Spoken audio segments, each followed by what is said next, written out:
are using AI wrong.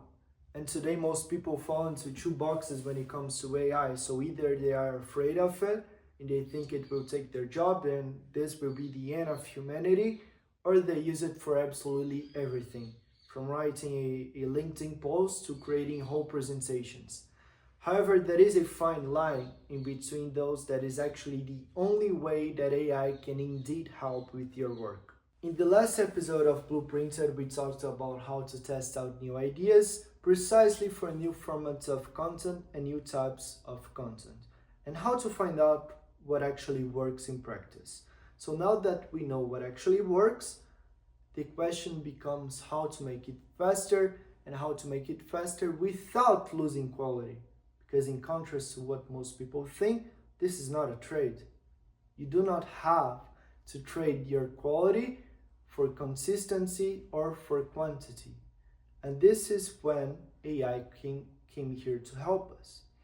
Artificial intelligence came here to do the boring part of your work. And this is where most people get it wrong.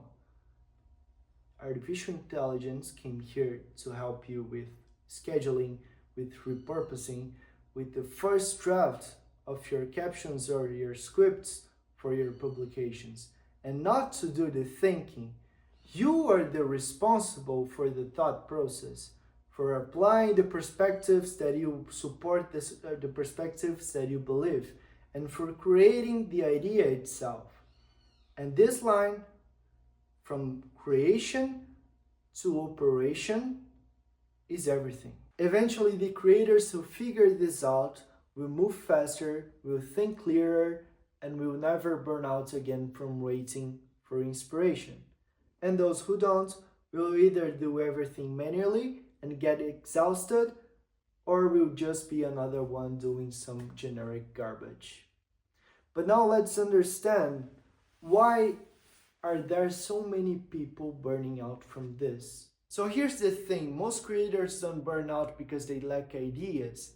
They burn out because they spend more time on the work around the content than on the content itself. Captions, formatting, scheduling, repurposing, someone has to do that. But good news is that AI can handle it. Good enough, fast enough, and probably a lot better than you. But what it cannot do is think like you. It cannot see the connections like you, it cannot have an opinion like you.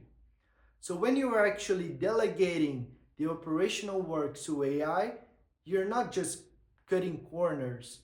Instead, you're saving your energy for the things that actually require you. Therefore, you see how it is not just about creating more and about discipline itself.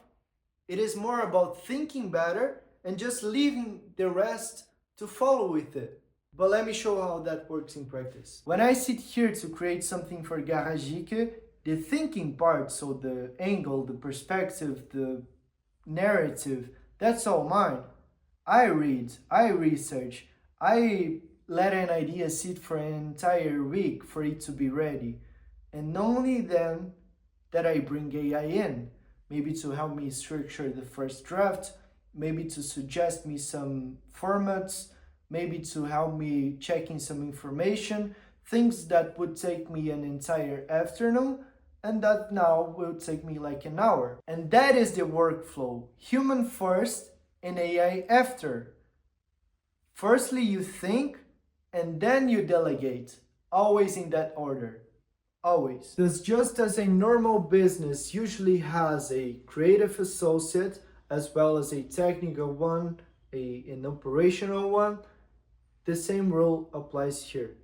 You do the thinking, you do all the thought process, all the creative part, and you leave the operational tasks to AI, okay? Because the moment you start to confuse these two, you lose the only thing that makes your content worth watching, that is your perspective, okay?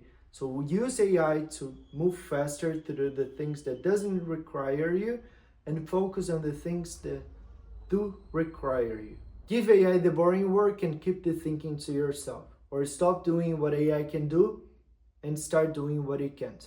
Either way, the answer is the same. See you in the next one.